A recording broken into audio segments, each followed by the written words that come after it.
जय महाराज। नमस्ते विद्यार्थी मित्रों, हमने इकाई 2 अनूठे इंसान ये दोनों प्रसंग हमने देखे। हम उनका स्वाध्याय और अभ्यास देखेंगे। उससे पहले जो शब्दार्थ हैं वह आप अपनी कॉपी में लिख लीजिए। ये सारे शब्दार्थ समानार्थी शब्द हैं। सारे शब्द आप अपनी कॉपी में उतार लीजिए।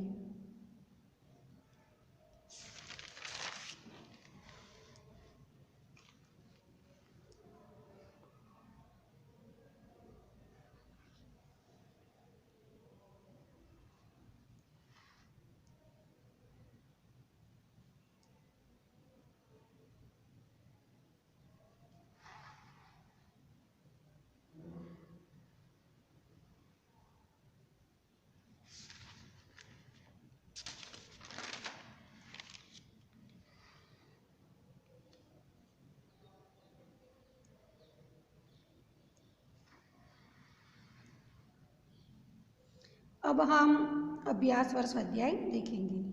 प्रश्न 1, प्रश्नों के उत्तर दीजिए। नेपोलियन और उसकी बहन के स्वभाव में क्या अंतर था? नेपोलियन सच बोलने से डरता नहीं था। उसमें सच्चाई का सामना करने का साहस था। अपने कारण हुई हानि वह सहन नहीं कर सकता था। उसकी बहन का चरित्र उसके विपरीत था। वह डरपोक और स्वार्थी स्वभाव की थी। वह झूठ बोलकर सच्चाई से बच निकलने में ही अपनी भलाई मानती थी। उसे केवल अपने बचाव की चिंता थी, दूसरे के नुकसान की नहीं। इस प्रकार दोनों के स्वभाव में बहुत अंतर था। प्रश्न नंबर 2, आप नेपोलियन की जगह होते तो क्या करते?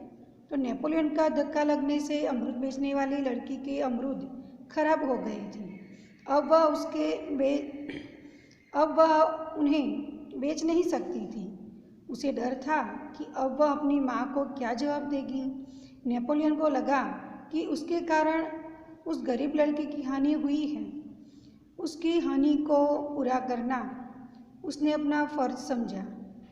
उसने अपनी माँ को सच सच बता दिया और उस लड़की को माँ से पैसे दिलवा दिए। अगर मैं नेपोलियन के स्थान पर होता तो मैं भी उसी की तरह उस गरीब लड़की का नुकसान न होने देता।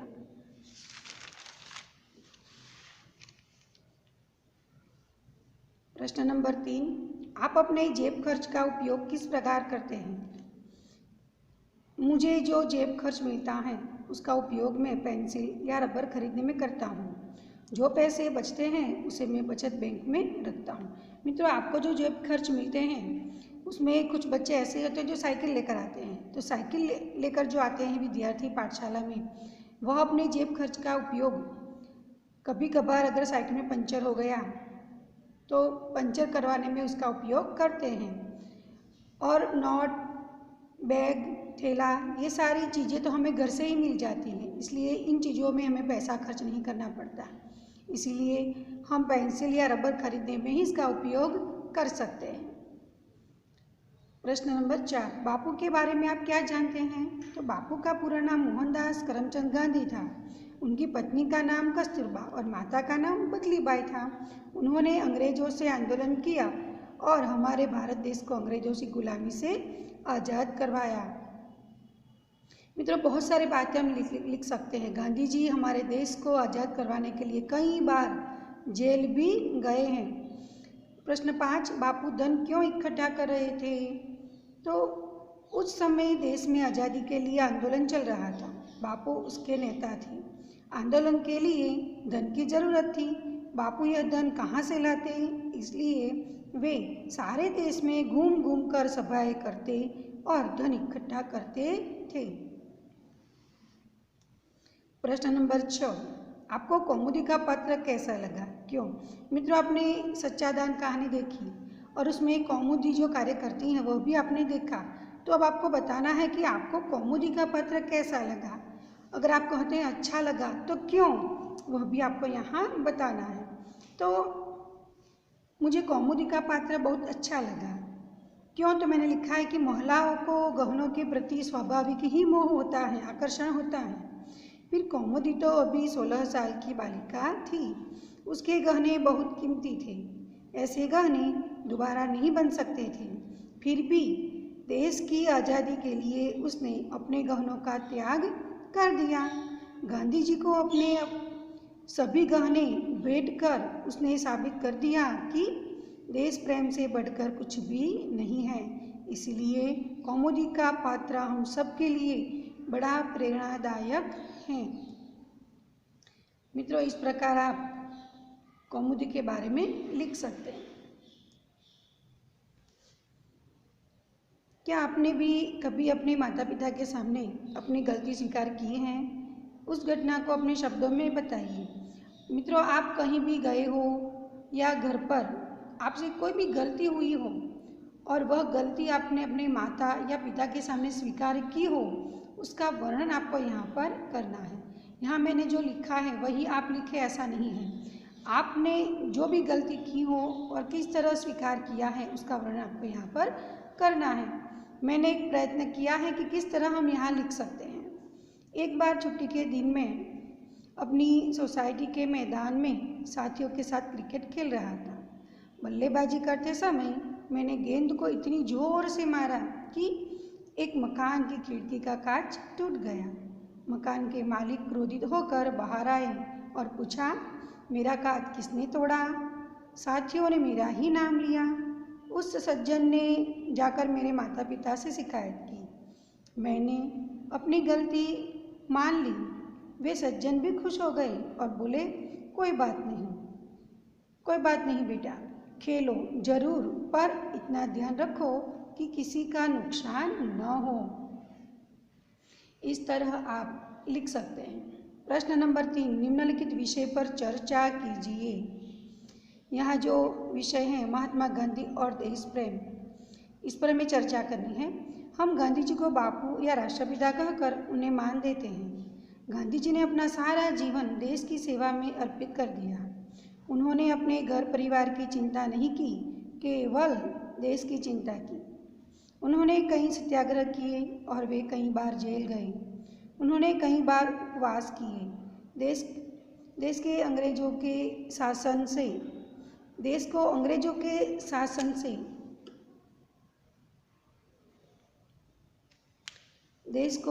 के शासन से आज़ाद कराने के लिए उन्होंने कोई भी प्रयत्न बाकी नहीं रखा।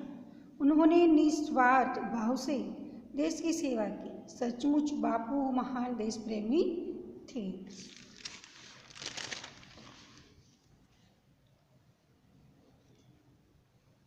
इंसान अनूठा कब कहलाता है? जब व्यक्ति कोई असाधारण काम करता है तब वह अनूठा इंसान कहलाता है। जैसे सरदार वल्लभ भाई पटेल, जब हमारा देश आज़ाद हुआ तब यहाँ लगभग 600 रियासतें थीं। इनमें से कुछ राजा बड़े हठी थे। वे अपनी रियासत छोड़ने को तैयार नहीं थे। सरदार पटेल ने बड़ी कुशलता से सभी राजाओं से उनकी रियासतें ली और एक स्वतंत्र राष्ट्र का निर्माण किया। सभी लोग सरदार को लोहा मान गए। 3, तुम अपने देश की सेवा कैसे करोगे? तो यह आपको अपने ओर से उत्तर लिखना है। मैं एक अच्छा नागरिक बनूंगा, देश की सेवा करूंगा, खेती में नए नए तरीकों का आविष्कार कर तरह तरह के अनाजों, दालों और शाक सब्जियों की पैदावार बढ़ाऊंगा। प्रश्न नंबर 6, प्रश्न 5 में से जिन शब्दों के लिंग परिवर्तन किए हैं उनका वाक्य में प्रयोग कीजिए। यहाँ हम किताब में देखें,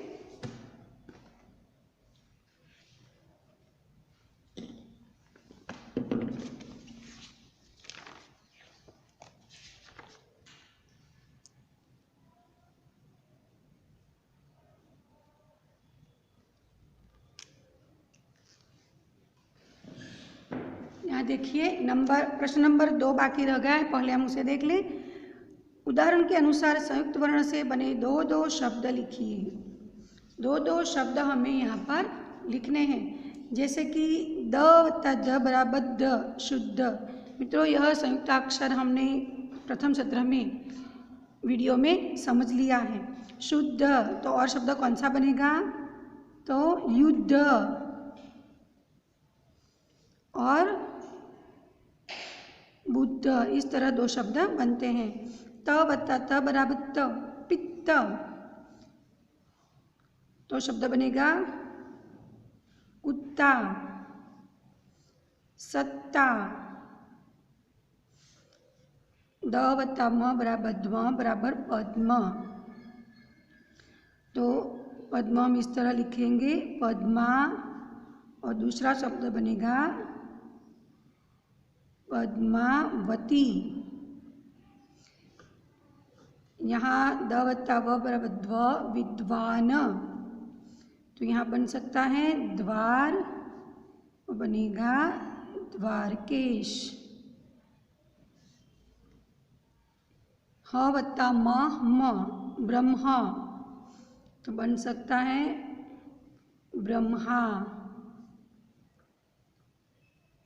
फिर बन सकता है ब्रह्मांड,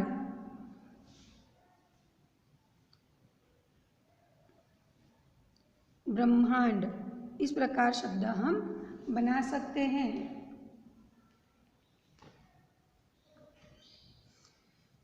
यहाँ पर प्रश्न 3 हमने आगे देख लिया है। अब प्रश्न नंबर 4, नीचे संज्ञा से बनने वाले विशेषण शब्द दिए गए हैं, उनका वाक्य में प्रयोग करके लिखिए। यहाँ देखिए, धर्म धार्मिक, रंग रंगीन, लोभ लोभी, भारत भारतीय, ये जो सारे शब्द यहाँ पर दिए गए हैं, भारत भारतीय। तो भारत शब्द जो है वह संज्ञा है, और भारत शब्द से बना भारतीय, यानी कि यह शब्द विशेषण है। आपको इन शब्दों के वाक्य में प्रयोग करने हैं। आप वाक्य इसके बना लीजिए कि धर्म, हमारा धर्म हिंदू है। धार्मिक, हमें धार्मिक बातें करनी चाहिए। इस प्रकार आप इन सभी जो शब्द हैं उसके वाक्य प्रयोग कीजिए। उदाहरण 5, उदाहरण के अनुसार लिंग परिवर्तन कीजिए। यहाँ आपको लिंग परिवर्तन करने हैं, जैसे कि मेढक, तो मेढकी, मेढकी। देव तो होगा देवी, तरुण तो होगा तरुणी, कुमार तो कुमारी, हिरण होगा हिरनी, यह उसका लिंग परिवर्तन है।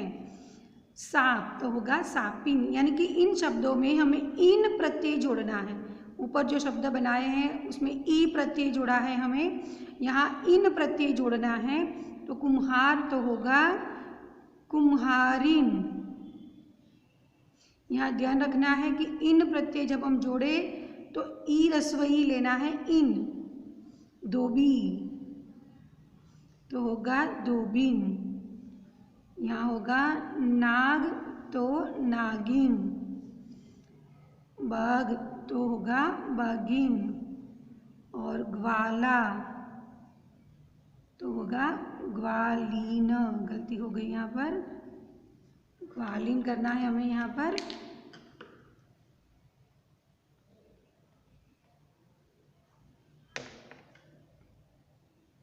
ग्वालिन।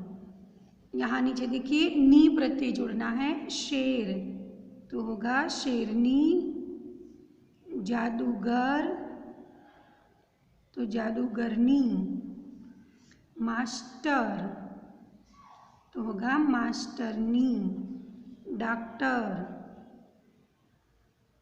तो होगा डॉक्टरनी, ऊंट तो हो जाएगा ऊंटनी। इस प्रकार आप सारे शब्दों का लिंग परिवर्तन कर दीजिए। यहाँ देखिए प्रश्न नंबर 6, उसमें लिखा है कि प्रश्न नंबर 5 में जिन शब्दों को आपने लिंग परिवर्तन किए हैं उनका वाक्य में प्रयोग कीजिए। तो उदाहरण दिया गया कि हिरण तो हिरनी, तो दोनों का वाक्य प्रयोग यहाँ पर हुआ है। पुत्र पुत्री, तो इस तरह वाक्य प्रयोग हमें करना है। यहाँ देखिए वाक्य प्रयोग मैंने यहाँ पर किए हैं। पुत्र तो पुत्री, यह मेरा पुत्र है, यह मेरी पुत्री है। मेढक मेढकी, मेढक पानी में है, मेढकी पानी में है। तरुण तरुणी, लड़का तरुण है, लड़की तरुणी है। तरुण और तरुणी जो है वह एक अवस्था है। कुमार कुमारी, लड़का कुमार कहलाता है, लड़की कुमारी कहलाती है। देव तो देवी, शंकर देव हैं, उमा देवी है। हिरण तो हिरनी, हिरन जंगल में है, हिरनी जंगल में है। उदाहरण सांप सापिन, पानी में सांप है, पानी में सापिन है। कुम्हार कुम्हारिन, कुम्हार मटका बनाता है, कुम्हारिन मटका बनाती है।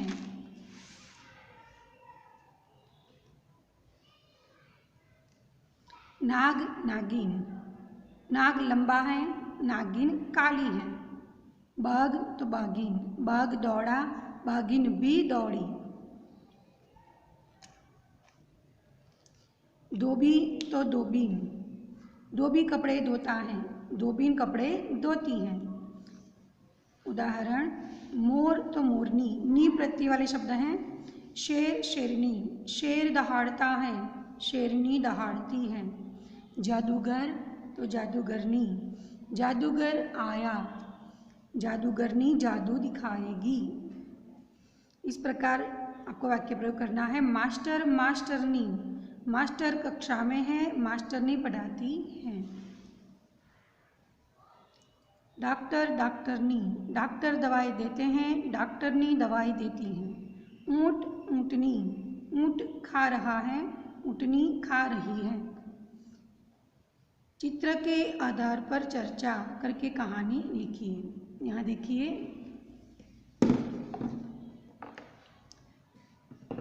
कहानी हमें लिखनी है। यहाँ 5 चित्र दिए गए हैं, पांचों चित्र में अलग अलग क्रियाएं हो रही हैं।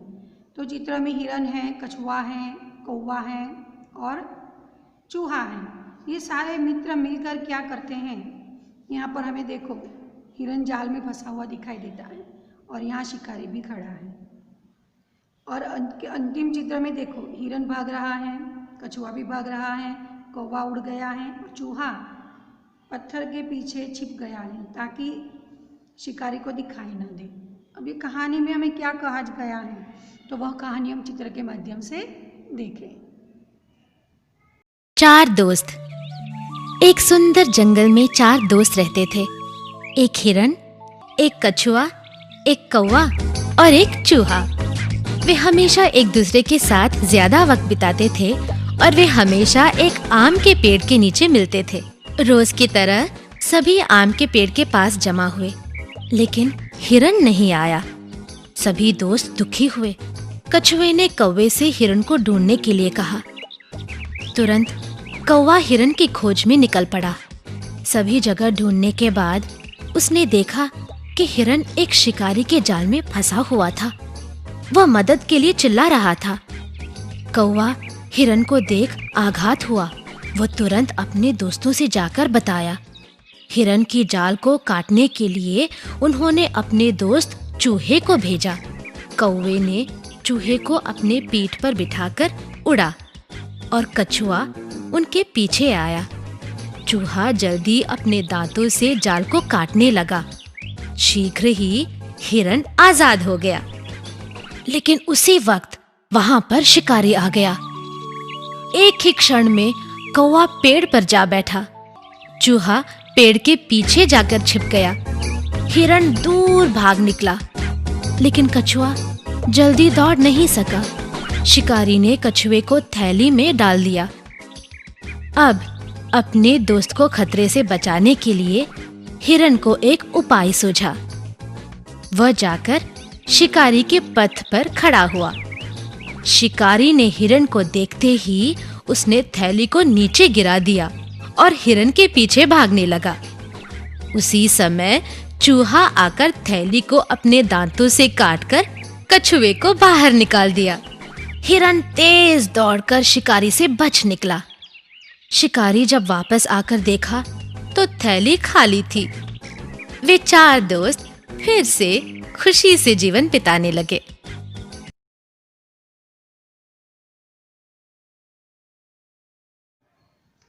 स्वाध्याय प्रश्न 1, प्रश्नों के उत्तर दीजिए। नेपोलियन की बहन का नाम क्या था, तो यहाँ देखिए, नेपोलियन की बहन का नाम इलाइजा था।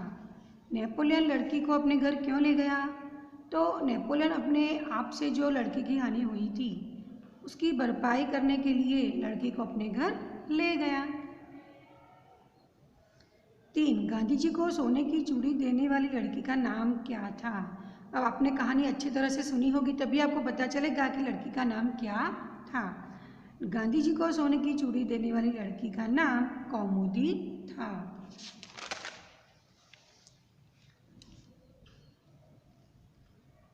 गांधी जी ने कौमुदी से क्या कहा? तो गांधी जी ने कौमुदी से कहा, अरे पगली लड़की, दोनों चूड़ियाँ देने की ज़रूरत नहीं है, एक ही चूड़ी लेकर मैं तुम्हें अपने हस्ताक्षर दे दूंगा। 5. हस्ताक्षर करने के बाद गांधी जी ने क्या लिखा? तो हस्ताक्षर करने के बाद गांधी जी ने लिख दिया, यह वाक्य लिखा। गांधी जी ने हस्ताक्षर करने के बाद यह वाक्य लिख दिया, तुम्हारे इन आभूषणों की अपेक्षा तुम्हारा त्याग ही सच्चा आभूषण है। यानी कि गांधी जी ने हस्ताक्षर करने के बाद यह वाक्य लिख दिया। प्रश्न 2 क, यहाँ देखिए प्रश्न नंबर 2 क, अपने गांव में घटी हुई कोई आंखों देखी घटना के बारे में लिखिए। यानी कि आपके गांव में कोई घटना घटी हो, कोई प्रसंग अच्छा या बुरा हो और आपने आंखों से देखा हो, उसका वर्णन आपको यहाँ पर करना है। देखिए, 14 जनवरी मुझे हमेशा याद रहेगी। हमारे गांव में 3 मंजिल की एक बड़ी इमारत है। मकर संक्रांति के दिन सभी लोग पतंग उड़ाने में मस्त थे। एक लड़का पतंग उड़ाने में जो मस्त था और पतंग उड़ाने में उतना मग्न हो गया कि उसका पैर फिसल गया। वह धड़ाम से नीचे गिर पड़ा। कई सारे लोग वहाँ इकट्ठे हो गए। उसे सिर में और पैर में ज़्यादा चोट लगी थी। बहुत खून बह रहा था। 108 एम्बुलेंस बुलाकर उसे अस्पताल में भर्ती करवाया गया। भगवान की कृपा है कि वह बच गया, परंतु अब वह 6 महीने तक बिस्तर से नहीं उठ पाएगा। इस प्रकार आपको आंखों देखी घटना अपने शब्दों में लिखनी है। यहाँ देखिए, इस इकाई के आधार पर अपने मित्रों से पूछने के लिए 5 प्रश्न बनाइए। आपने जो इकाई पढ़ी है, बराबर, नेपोलियन और गांधी जी का जो प्रसंग सुना है, उसमें से आपको 5 प्रश्न अपनी ओर से बनाने हैं और आपके मित्र को पूछने हैं। तो यह प्रश्न आपको अपने आप बनाने होंगे और लिखने होंगे। प्रश्न नंबर 3, विराम चिन्हों का उपयोग करके परिच्छेद फिर से लिखिए और अनुवाद कीजिए। यहाँ पर विराम चिन्ह देखिए, दुर्गावती बचपन से ही बहादुर थी, तो यहाँ होगा पूर्ण विराम। उन्हें युद्ध करने में अपूर्व धैर्य यानी अल्पविराम, दूरदर्शिता, अटूट साहस और स्वाभिमान जैसे गुण विरासत में मिले थे, यहाँ पूर्ण विराम करना है। जहाँ वे सुशील, कोमल, अति सुंदर और भावुक थी, वहीं दूसरी ओर से वीर, साहसी और अस्त्र शस्त्र चलाने में भी निपुण थी। शिकार देखने में उन्हें विशेष रुचि थी। शिकार खेलने में उन्हें विशेष रुचि थी। वे तीर और बंदूक का अचूक निशाना लगाने में भी कुशल थी। इस प्रकार आपको विराम चिन्ह करने हैं और विराम चिन्ह के सहित आपको यह सारा पैराग्राफ अपनी कॉपी में लिखना है। अब क्या करना है? अनुवाद कीजिए। इस पैराग्राफ का आपको गुजराती में अनुवाद करना है, जो इस प्रकार आपको करना है। दुर्गावती नानपणથી જ બહાદુર હતી। તેમને યુદ્ધ કરવામાં અપૂર્વ ધૈર્ય, દૂરદર્શિતા, અતૂટ સાહસ અને સ્વાભિમાન જેવા ગુણો વિરાસતમાં મળ્યા હતા। જ્યાં તે સુશીલ, કોમળ, ખૂબ જ સુંદર અને ભાવુક હતી, ત્યાં બીજી તરફ તે વીર, સાહસી અને અસ્ત્ર શસ્ત્ર ચલાવવામાં પણ નિપુણ હતી। શિકાર કરવામાં તેમને विशेष रस હતો। તે તીર અને બંદૂકના અચૂક નિશાના લગાવવામાં તે કુશળ હતી। આ પ્રમાણે તમારે ગુજરાતી કરવાનું છે।